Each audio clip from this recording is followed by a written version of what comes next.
ప్రేమగల మా తండ్రి, మీ నామమునకు వందనములు స్తోత్రాలు చెల్లించుచున్నాను.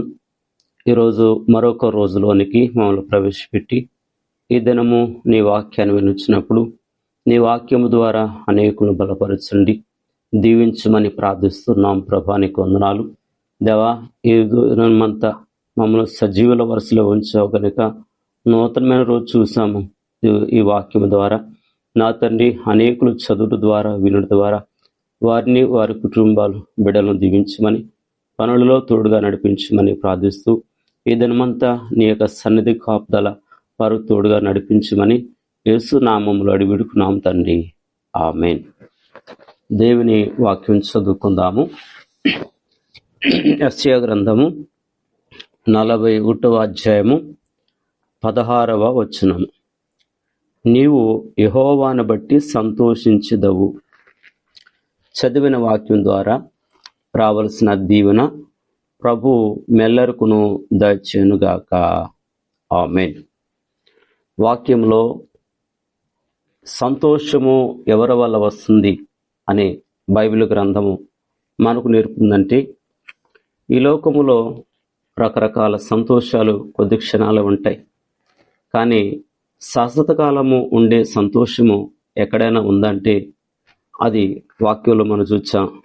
నీవు యెహోవాను బట్టి సంతోషించెదవు. దేవుని బట్టి మనము సంతోషిస్తాం. బైబిల్లో మనం చూసినట్లయితే శత్రువుల మధ్య కూడా సంతోషముగా ఉండగలుగుతుంటాం. దేవుడు మనకు విజయాన్ని ఇచ్చినప్పుడు శత్రువులను శూన్యమవుతున్నప్పుడు అప్పుడు మన సంతోషము మన బలము కాదు, కేవలము దేవుని బలమును బట్టి మనము సంతోషించాలి. దేవుని వాక్యములో కూడా మనం చూసినట్లయితే 118వ కీర్తనలో 14వ వచనంలో రాయబడుతుంటుంది, యెహోవా నా దుర్గము, నా గానము, ఆయన నాకు రక్షణాధారమైను. చూడండి, దావీదు చక్కని మాట్లాడుతున్నారు. యెహోవా నా దుర్గము, నా గానము, ఆయన నాకు రక్షణాధారము అంటున్నారు. కనుక మనము రక్షణాధారము ఎవరు అనంటే ప్రభువే ఉన్నారు. ఒకానొక సమయంలో ఇశ్రాయేలు వారు కూడా శత్రువుల నుంచి విడిపింపబడిన తర్వాత వారు సముద్ర గుండా ప్రయాణం చేయవలసి వచ్చినప్పుడు వారు దేవుని స్తుతించుకుంటూ వెళుతున్నారు. నిర్గమకాండము 15వ అధ్యాయము 2వ వచనం చూస్తే, యెహోవాయే నా బలము, నా గానము, ఆయన నాకు రక్షణకర్త అయిను. ఆయన నా దేవుడు, ఆయన వర్ణించెదను. నా పితరుల దేవుడు, ఆయన మహిమను స్తుతించెదను. కనుక వాక్యంలో మనం చూసినట్లుగా వారెంతో సంతోషముతో నడుస్తూ వచ్చారు. ఈరోజు మన జీవితాల్లో కూడా మనకు శత్రువులు ఉన్నా కానీ శత్రువులు జయించినప్పుడు మనము ఎలా ఉండాలంటే సంతోషంతో ఉండాలి. అది ఎవరిచ్చిన జయం అంటే దేవుడిచ్చినదే. కనుక దేవుని వాక్యంలో మనం చూసినట్లుగా మనకు ఆధారం ఎవరు? యెహోవా మనకు ఆనందము కలుగు చేస్తుంటాడు. మన పరిస్థితులు మారవచ్చు, కానీ దేవుడు ఎన్నడూ కూడా మారడు.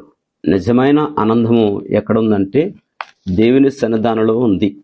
కనుక వాక్యాన్ని వింటున్న వారలారా, ఎవరు కూడా సంతోషం లేరు, కానీ దేవుడు మాత్రమే నీకు సంతోషం ఇవ్వగలుగుతుంటాడు. 37వ కీర్తన 4వ వచనం చూస్తే, యెహోవాను బట్టి సంతోషించుము, ఆయన నీ హృదయ వాంఛలను తీర్చును. ఎవరు బట్టి సంతోషించాలంటున్నారట? దేవుని బట్టి సంతోషించు, ఆయన నీ హృదయ వాంఛలను కూడా తీర్చేవాడుగా ఉన్నాడు. కనుక వాక్యాన్ని విన్న వాళ్ళారా, నీవు దేవుని బట్టి సంతోషించు, నీకున్న ప్రతి అవసరత కూడా ప్రభు తప్పనిసరిగా ఆయన తీర్చేవాడుగా ఉన్నాడు.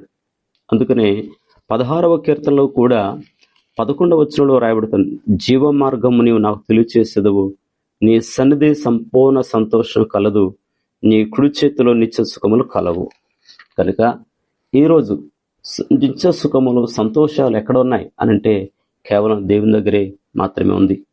కనుక దేవుని వాక్యాన్ని వింటున్న వాళ్ళారా, సంతోషం లేదా నీ జీవితంలో? ఆనందం లేదా? రా, దేవుని యొద్దకు వచ్చి దేవుని వాక్యాన్ని విను, దేవుని వాక్యం చదువు.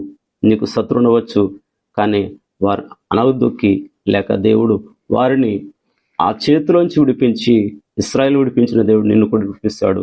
అప్పుడు సంతోషం కలుగుతావు. యెహోవాను బట్టి సంతోషం కలుగుతుంది. ఆనందానికి కూడా మూలము దేవుడే.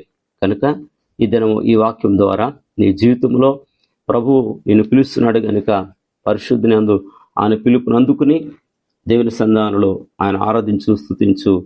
ఆయన బట్టి నీకు సంతోషము కనబడుతుందని వాక్యాన్ని బట్టి తెలియజేస్తూ దేవుడు కొద్ది మాటలను దీవించునుగాక. ఆమేన్. ప్రభువు మిమ్మును దీవించునుగాక. ఆమేన్. మరణాత.